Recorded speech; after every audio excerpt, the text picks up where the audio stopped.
지금으로부터 1년 전인 2018년 봄, 우리에게 하나의 단어가 사회적으로 큰 파장을 만듭니다. 바로 난민. 당시 국민청원 게시판엔 난민 수용을 반대하는 청원이 등장해 단시간에 70만을 넘기기도 했고, 거리에서는 난민 수용 반대의 이름을 건 집회도 벌어졌습니다. 난민들이 들어오게 되면 세금을 많이 뺏어갈 거다, 복지가 더 줄어들 거다, 일자리를 뺏어갈 거다, 그런 또 범죄가 많아질 거다. 그다음에 그들은 좋은 일자리를 위해서 온 가짜 난민들이다. 막 여러 가지 얘기들이 많이 있는 것 같아요. 두려움을 갖고 계시는 분들도 많죠. 난민이란 인종, 종교 또는 정치적, 사상적 차이로 인한 박해를 피해 외국이나 다른 지방으로 탈출하는 사람들을 일컫는 말입니다. 최근엔 내전이나 전쟁 등으로 인해 생활이 곤궁해지고 생명의 위협을 느껴 조국을 떠난 사람들 모두를 난민이라 부르고 있는데요. 우리나라는 1993년 난민협약이 발효되면서 난민을 받아들였습니다.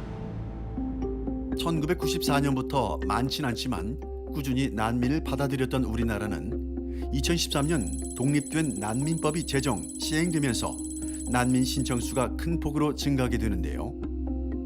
그중에서도 2018년 한 해 무려 16,173명의 외국인이 난민 신청을 하게 됩니다. 이처럼 큰 폭으로 증가한 이유 중 하나가 바로 제주 예멘 난민 사태라고 하는 예멘 난민들의 제주도 입국이었습니다. 예멘인들은 현재 4년 넘게 이어지는 심각한 내전을 피해 고국을 떠나 제주도로 향한 겁니다. 그렇게 제주도에 들어와 난민 신청을 한 예멘인의 수가 무려 549명. 2016년, 2017년 합쳐 난민 신청을 한 예멘인은 불과 49명이었습니다. 그리고 6개월 후 난민 심사 결과 단 2명이 난민으로 인정됐고 412명에게 인도적 체류 허가가 내려졌습니다. 대부분의 난민들은 3개월마다 한 번씩 그 체류 연장을 받는 G1-5 비자를 받습니다. 인도적 체류 지위는 그것보다는 좀 긴 1년마다 한 번씩 체류 연장을 받는 G1-6 비자가 바로 인도적 체류라고 허가라고 할 수 있고요. 예멘 난민들이 바로 그런 지위를 받았죠. 인도적 체류 허가란 난민 협약과 난민법상 난민 인정 요건을 충족하진 못하지만 강제 추방할 경우 생명과 신체에 위협을 받을 수 있어 인도적 차원에서 임시로 체류를 허용하는 제도를 말합니다. 일을 할 수 있지만은 그러나 그 사대보험 혜택을 받는다라거나 그다음에 일을 할 수 있는 것도 굉장히 전문 직종에서는 일을 할 수가 없고요. 난민으로 인정받진 못했지만 인도적 체류 허가를 받은 대부분의 예멘 난민들은 제주를 떠나 내륙으로 향했습니다. 제주도에는 일자리가 한계가 있고요. 제주도에서 더 이상 일자리를 구하지 못하시는 분들은 이제 일부는 부산에, 또 일부는 또 순천에, 또 일부는 오산에, 일부는 또 원주에, 또 일부는 또 여기저기 힘든 그 직장을 전전하시다가 또 충청도 어디에 이렇게 이제 전국에 이제 흩어져 계신 상황으로 알고 있습니다. 그렇게 일거리를 찾아 떠났던 예멘 난민 중에는 수원에 정착한 이들도 있습니다. 난민들이 어디 사느냐 보면 딱 2가지입니다. 일자리가, 그리고 취직할 수 있는 일자리가 좀 있는 곳, 방값이 싼 곳, 그리고 이주민 센터들이 좀 있는 곳, 이런 곳들의 난민들이 분명히 우리 이웃으로 살고 계십니다. 그러나 전쟁을 피해 찾아온 곳, 한국에서의 삶은 기대와는 전혀 달랐습니다. 제대로 된 작업 환경도 합당한 급여도 기대할 수 없었습니다. 그분들이 어떤 삶을 사느냐, 뭘 따박따박 자기 통장에 돈도 쌓이기도 하지만 그 통장에 돈이 쌓이면서 자기 몸도 축납니다. 그래서 한 달 일하고 숨쉬기 어려워서 다른 곳으로 가신 분도 있고 굉장히 위험하고요. 실제로 많이 다치기도 하고. 죽음의 문턱에서 삶을 찾아 절망이 아닌 자유를 찾아 떠나온 곳이지만 이곳에서의 삶은 내일을 기대할 수 없는 힘들고 고단함의 연속이었습니다. 그렇게 기본적인 의식주조차 해결하지 못하는 이들을 위해 손을 내밀어준 이가 바로 홍주민 대표입니다. 홍 대표는 난민들을 위해 수원에 작은 쉼터를 마련했습니다. 거기에 그치지 않고 지난달 16일엔 수원역 인근에 케밥 하우스를 개업했습니다. 요리는 레스토랑에서 일한 경험이 있는 예멘인 압둘람이 하고 있습니다. My name is Abdullah. How old are you? 23. I am from Yemen. 언제 왔어요? 1 years, maybe 1 years. 제주도로 왔죠? Yeah, Jeju in Ulsan. 제주에서 이주로 온 건 언제예요? 6 months. 6 months in Jeju. 압둘람은 3년 전 반군이 도시를 점령하자 형들과 함께 외국으로 도망쳤습니다. 처음 정착한 곳은 말레이시아였습니다. 그러나 비자를 받지 못해 한국으로 건너오게 된 건데요. Me work in Malaysia 2 years. Work in restaurant, 레스토랑. chef. 레스토랑에서 일했을 때 말레이시아에서 생활은 어땠어요? Very hard, very hard. Work 1 day 12 hour, 30 hour. 제주도를 선택했던 이유가 뭐예요? Malaysia, me 2 years no have ID card, no have visa. Yeah. 그렇게 제주로와 인도적 체류 허가를 받은 압둘람은 내륙으로 건너와 여러 일을 경험했습니다. 시멘트 공장에서도 일을 했고 떡 공장, 김치 공장 등에서도 일을 했습니다. 하나같이 고되고 힘든 일이었습니다. 그러나 그조차 일한 만큼의 대가도 받지 못했습니다. 그렇게 힘든 시간을 보내던 그때 홍주민 대표를 만나게 됐습니다. 케밥집 케밥하니까 어떤지? Very good, no hard. No, very functional. This work very good. 국내에 들어와 있는 난민들의 처우 개선과 안정적인 정착을 위해서 애쓰고 있는 한국 디아코니아 홍주민 대표와 자세한 얘기 나눠보도록 하겠습니다. 예, 나오셔서 감사합니다. 네, 감사합니다. 예, 먼저 화면으로 만나본 케밥 하우스에 대해서 소개를 좀 부탁을 드릴 건데요. 어떤 이유로 이 같은 사업을 하게 되셨나요? 난민 심사가 마쳐지면서 이 친구들이 육지로 올라온다는 소문을 듣고 오산에다가 쉼터를 마련했습니다. 그래서 4월 30일, 그러니까 이번 해 4월 30일까지 한 반년 동안 오산에서 26명의 예멘인들을 먹고 재워주고 그리고 가까이 근거리에서 돌보고 심지어는 이제 일자리까지 연계해 놓은 그런 일들 동안에 수많은 난민들을 접할 수 있었습니다. 수많은 난민들이 한국에 있지만 정부나 지자체에서 그리 큰 도움이 없다는 것이었죠. 그래서 어떻게 해야 할까 하다가 이런 사회적 기업을 한번 만들어 봤으면 좋겠다. 그래서 그들의 필요에 따라서 우리가 많은 것을 못 해줘도 그들을 더욱더 적극적으로 돕는다는 취지에서 케밥 하우스를 만들게 되었습니다. 난민들을 관리하고 있는 다른 나라와 비교했을 때 우리나라가 좀 어떤 부분이 좀 부족하고 어떤 부분이 좀 열악하다라고 느끼셨던 부분들이 많이 있으셨을 것 같거든요. 어떻습니까? 작년에 제가 이제 한국에 제주에 한 500명 예멘 난민들이 들어왔을 때 한국 정부나 지자체에서 이렇게 대처하는 것 보고서 상당히 놀랐습니다. 결국은 정부는 지자체에 미루고 지자체는 정부에 미루고 그러면서 결국 정책이나 지원이 거의 전무했다는 것이죠. 실제 이러한 것은 우리나라가 유엔 난민협약에 가입돼 있고 난민법이 장착돼 있는 나라지만은 난민을 보호하는 것이 아니라 난민을 방치하고 또 난민을 무시한 그런 처사라고 볼 수가 있겠습니다. 현재 우리나라에서 일하고 있는 난민들의 직업이 현장직이 많지 않습니까? 뭐 네, 배를 그렇습니다. 탄다고 하는, 배를 탄다거나 하는 어렵고 힘들어서 남들이 좀 꺼려하는 일들이 대부분일 텐데요. 사실 이 난민들이 고국에서 이런 현장직의 일을 했던 건 아니잖아요. 네. 그렇죠. 사회적 보장은 안 되고 취업은 할 수 있게 해준 겁니다. 그래서 이제 패스포드에 그 단순 노무직이라는 도장을 하나 찍어주는 건데, 근데 이 비자를 가지고 언어도 잘 안 되고 여러 가지 그 지인들도 없는 상태에서 어디 회사에 또 공장에 취직하는 것은 정말 힘든 일입니다. 그래서 그 G1-6라고는 인도적 체류 허가자가 지금 우리나라에 한 2,000명 있는데요. 2,000명 이외에 또 더 문제가 되는 것은 G1-5라고 하는 비자입니다. 이 비자는 1년마다 비자 연장을 하는 G1-6 비자보다 더 열악한데요. 이 사람들은 석 달에 한 번씩 또는 6개월에 한 번씩 비자 연장을 해야 됩니다. 그래서 더더욱이 이 사람들은 3D 업종에 종사를 할 수밖에 없고, 그렇지만 이 사람들은 예멘에서 어떤 분들은 변호사로, 어떤 분들은 약사로, 어떤 분들은 고등학교 선생님으로 그렇게 화이트 칼라 계층에서 일을 한 분들, 또 학생들, 어린 학생들이죠.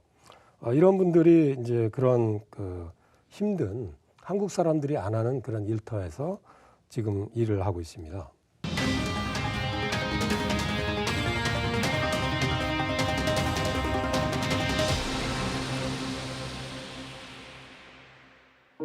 제주에 도착해 지금까지 한국에서의 생활은 어느덧 1년 정도 되어갑니다.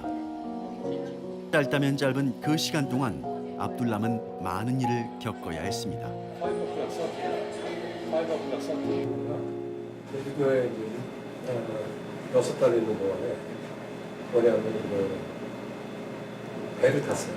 배를 탔는데 하루에 17시간씩 일을 하는 거 도저히 못 참고서 여기 와가지고 이 친구가 처음에 들어가서 이천에 무슨 건축물 공장에 들어가서 한 달 만에 건축 거기서 이제 해고 비슷하게 다녀서 교통사고도 나고 쉼터를 봤어요. 그래서 보험이 없어가지고 우리가 도와줘서 치료를 받고 그 다음에는 이제 여기 화성에 있는 떡볶이장을 가서 3개월 동안 있는 동안에 월급을 70만 원 계약금도 130만 원 받아가지고 친구가 원주에 있는 김치공장에 소개시켜준다고 좀 준다고 해서 갔는데 원주에 김치공장 갔더니 여기는 그 하루에 12시간씩 월요일부터 토요일까지 6일간 하루에 12시간씩 근데 한 2주 동안 일하고 우리가 들어갔는데 월급이 아주 피골이 상접해서 거기서 이제 한 달간 일하면서 굉장히 힘들었어요. 그런 압둘람에게 케밥 하우스는 한국에서 처음으로 만난 안정된 직장이었습니다. 그러나 안정되게 만족하게 일할 수 있다는 것보다 더 좋은 것은 가족에게 생활비를 보낼 수 있게 됐다는 것입니다. 1,500,000. 100만 원, 그러니까 170 받으면 친구들 한 150만 원, 130만 원 거의 다 보내더라고요. 왜냐면 거의 다 굶고 있으니까. 죽음의 기로에서 떠나온 곳이지만 아직도 압둘람의 마음은 예멘의 가족에게 가 있습니다. 지금도 가족이 있는 예멘으로 돌아갈 그날만을 기다린다고 하는데요. Yeah, five years, no stop. Yeah, five years. 5 years. Very, very hard. Very hard, yeah. No, yeah. All people Yemen now no happy. Yeah. 모든 예멘 사람들이 불안해요. 고향에 있는 가족들 생각나요? No, every day. Sometime one day call, 3 day no call. You miss, Yeah, no every day. you missed your family. Yeah, internet in Yemen no good. Good, huh? Yeah, not good. Yeah, problem Yemen. 4년이 넘는 내전을 치르면서 예멘의 많은 도시들은 폐허가 됐습니다. 무엇보다 막막한 건 모든 것을 파괴하는 이 끔찍한 전쟁이 끝날 기미가 보이지 않는다는 것입니다. 그러나 압둘람은 이 전쟁이 끝나는 날 그리운 가족이 있는 예멘, 고향 땅으로 돌아갈 거라고 말합니다. 예멘 난민들 같은 경우도 21세기 최대 인도적 위기라고 이야기가 되어 있는 그 전쟁 때문에 어쩔 수 없이 온 분들이에요. 이집트 난민들도 그렇고 한국이 그 무비자 입국이 가능한 나라이기 때문에 온 거지 그렇지 않았다면 자기 나라에서 평화롭게 잘 사실 분들이거든요. 그렇기 때문에 난민에 대한 두려움을 우리가 가질 이유가 없다. 그러나 우리가 갖고 있는 난민에 대한 이미지는 그리 좋은 편이 아닙니다. 특히 지난 몇 년간 유럽에서 벌어진 파리 테러, 쾰른 집단 성폭행 사건 등이 알려지며 난민에 대한 여론은 급속히 악화되어 있는데요. 범죄를 많이 일으킬 거다 이런 얘기도 있지만은 실제로 많은 난민들은 위축돼 있어요. 이주 노동자도 마찬가지인데 그런 분들이 범죄를 더 많이 저질 거라는 것도 굉장히 허사합니다. 실제로 형사정책연구원에서 내온 자료들을 보면은 이주민들의 범죄율이 국내인들의 범죄율보다 굉장히 절반 이하로 낮거든요. 유엔 난민기구가 발표한 세계 난민 수는 2017년 집계 기준으로 6,850만 명입니다.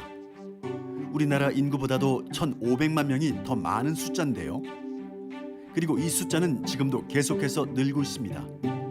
이제 난민은 전 국제사회의 문제이자 우리에게도 함께 고민해야 할 화두가 됐는데요. 한국도 난민이었던 시절이 있죠. 우리 아버님, 어머님 세대에. 그리고 그런 전쟁 고아였던 난민들을 따뜻하게 자기 자식처럼 품어 안았던 나라들이 시리아, 이런 중동의 많은 나라들이에요. 또 이집트로 따지자면 한국 정부를 합법적인 정부로 인정해준 최초의 나라가 바로 이집트였습니다. 그런 걸 우리가 생각해 본다면 지금 한국에 자신의 어떤 살길을 찾아서 안전을 위해서 찾아온 분들을 이렇게 내치는 그런 여러 가지 주장들에 대해서 우리가 그 진실을, 현실을 직시하고 일제강점기 또 한국 전쟁 당시 국가의 안위가 풍전등화였던 시절 우리는 난민이었고 자유를 찾아 삶을 찾아 미지의 땅을 밟은 대한민국의 난민들을 그들은 조건 없이 받아주었습니다. 그리고 한때 난민이 되어야 했던 나라에서 이제는 난민을 받아들일 수 있는 나라가 된 것입니다. 그러나 실제로 우리 정부가 난민 지위를 인정하는 비율은 매우 적습니다. 1994년부터 2017년까지 우리나라가 인정한 난민 수는 799명. 난민 인정 비율은 1.5%로 OECD 회원국 중 한국보다 난민 인정률이 낮은 나라는 이스라엘과 일본뿐입니다. 일단은 가짜 난민, 진짜 난민 얘기들이 있는데 사실은 곰곰이 좀 생각을 해보면 일단은 그럼 진짜 난민, 소위 정치 난민들, 망명 난민들은 우리나라 정부가 받아들여주느냐? 또 그렇지도 않거든요. 혹독한 정치 탄압을 뚫고 한국에 온 이집트 난민의 경우에는 인정해주지 않거든요. 오히려 굉장히 난민 인정률이 더 낮아요, 이집트 난민들이. 그런 걸 보면은 정치 난민, 진짜 난민은 소위 정부에서 얘기하는 그 프레임에서의 소위 진짜 다운표 난민들도 받아들여주지 않는 거를 보면 굉장히 진짜 난민, 가짜 난민의 프레임이 실질적이지 않다. 이에 그치지 않고 최근엔 난민법 개정에 대한 논의도 벌어지고 있는데요. 난민을 되도록 인정해주지 않기 위한 그런 내용입니다. 그러니까는 불회부 결정이라고 그래서 공항에서 아예 난민 심사도 못 받게 이렇게 손쉽게 돌려보내겠다. 그다음에 난민 신청을 해서 빠르게 절차를 밟겠다. 그래서 빠르게 절차를 밟아서 난민으로 인정받을 수 있도록 하겠다. 이게 아니라 빠르게 절차를 밟아서 빨리 난민으로 인정받지 않도록 하겠다. 이에 대해 정치적 박해를 피해 프랑스로 망명했던 나는 파리의 택시기사의 저자 홍세화 씨는 법무부 장관에게 편지를 보내기도 했는데요. 난민법의 개정 논의가 잘못된 목적을 가진 계약이란 것입니다. 그러면서 현재 난민을 바라보는 우리의 시선에 대한 우려도 나타냈는데요. 이방인들을 위험인물로 바라보는 것은 누구를 향한 시선일까? 물음을 던집니다. 전쟁과 죽음이 없는 삶을 꿈꾸며 찾아온 곳 대한민국. 그러나 그동안 겪은 건 자신을 바라보는 경계의 시선, 그리고 지옥 같은 생활이었습니다. 한국에서 힘겹게 1년을 보낸 예멘 난민. 압둘람에게 한국은 어떤 곳일까 궁금해졌습니다. 이 친구의 꿈은 전쟁 끝나면 가는 평화 가족들이 있다. 그리고 이 친구의 꿈은 여기 살아요. 여기서도 이제 이들을 키우고 그냥 돌아가도 여기 살아요. 전 세계 어느 누구도 난민이 되고 싶어 선택한 사람은 없을 것입니다. 그들에게 난민은 죽음의 기로에서 희망을 꿈꿀 수 있는 유일한 선택지였던 건 아닐까요? 이번에 난민 신청을 한 예멘인들 중에서 난민 인정을 받은 사람이 단 2명밖에 없습니다. 네. 예, 우리나라가 그 전 세계적으로 난민 인정 비율이 굉장히 낮은 걸로 알고 있는데 이 같은 낮은 이유가 뭐 있을까요? 왜 그런가요? 세계적으로 볼 때 난민 수용률이 전 세계에서 139등이라는 그런 수치를 보면서 좀 우리 안에 있는 그런 낯선 사람들에 대한 그 이주민에 대한 또 난민들에 대한 어떤 인종주의라든지 인종차별적인 요소가 얼마나 우리 안에 있는 것인지 깜짝 놀랐습니다. 하지만 웃지 못할 사실은 예멘은 1994년도 소말리아 내전이 있을 때 예멘이란 그런 가난한 나라에서 300만 명의 소말리아 난민들을 수용했다는 사실입니다. 그래서 정말 이러한 사실을 생각하면서 이번에 예멘뿐만 아니고 다른 나라에서 온 난민들 이분들에 대한 어떤 근본적인 우리의 태도의 변화, 성찰, 우리가 포용국가 또는 평화를 지향한다는 나라에서 조금 더 다른 그 생각을 좀 할 수 있는 기회가 되지 않았나 그런 생각을 해봅니다. 네. 그리고 또 하나의 문제가 있는데요. 바로 난민법 개정입니다. 네. 난민법 개정 움직임에 대해서 어떻게 보고 계시고요? 그리고 난민법 개정이 어떤 방향으로 좀 가야 된다라고 보시나요? 유엔에서는 유엔 인종차별철폐위원회에서는 2018년 말에 권고를 한 적이 있습니다. 한국 사회가 너무 난민을 혐오하는 것에 우려스럽다. 또 공정한 난민 심사 절차를 갖고 있지 못하다. 또 극도로 낮은 난민 인정률, 또 절차 안에 어떤 부재한 그러한 정책들 이런 것들을 좀 개선했으면 좋겠다. 이러한 요구들이 있는데 그리고 유엔 난민 협약의 규정과 취지에 전면적으로 배치되는 것이 지금 난민법 개혁의 핵심이라고 볼 수가 있습니다. 난민에 대한 어떤 부정적인 시각, 거부감이 굉장히 큰 거를 알 수가 있는데 이러한 반대 여론에 대해서 좀 어떻게 생각하시고 이렇게 난민분들에 대해서 거부감을 갖고 있는 사람들한테 하실 말씀이 많이 사실 있으실 것 같거든요. 어떻습니까? 실제 그 난민이라고 하는 존재는 일상적인 이주민과 다른 것입니다. 이주 노동자나 이주 여성들이 하나의 목적을 가지고 선택해서 온 사람들, 그 사람과는 달리 난민은 자기 땅에서 벌어진 전쟁과 기근과 여러 가지 환경적인 요소, 그러한 요소들로 인해서 선택해서 온 것이 아니라 어쩔 수 없이 밀려서 이 땅에 온 분들입니다. 자기들의 가족과 혈족을 땅에 묻고 정말 지금도 시시때때로 SNS로 흘러들어오는 폭격 소식과 살해 소식과 그런 죽음의 행렬을 듣고 있는 사람들이 바로 난민들입니다. 근데 그렇게 해서 이 땅에 온 예멘 친구들은 거의 젊습니다. 왜 그럴까요? 거기 있으면 정부군이나 반군에 강제 징집을 당해서 죽을 수밖에 없어요. 그런 공포심에 여기 왔고요. 또 지금 2,200만 명의 자기 식구들이 고향에서 굶고 있습니다. 그래서 여기에서 어떠한 일을 하든지 그것을 벌어서 양식을 보내기 위해서 이 땅에 와서 있는 분들입니다. 그분들 그렇게 반대해서 우리가 대처한다는 것은 상당히 문제가 있다고 생각합니다. 네, 바쁘신데 이렇게 나오셔서 감사드립니다. 좋은 말씀 감사합니다. 감사합니다.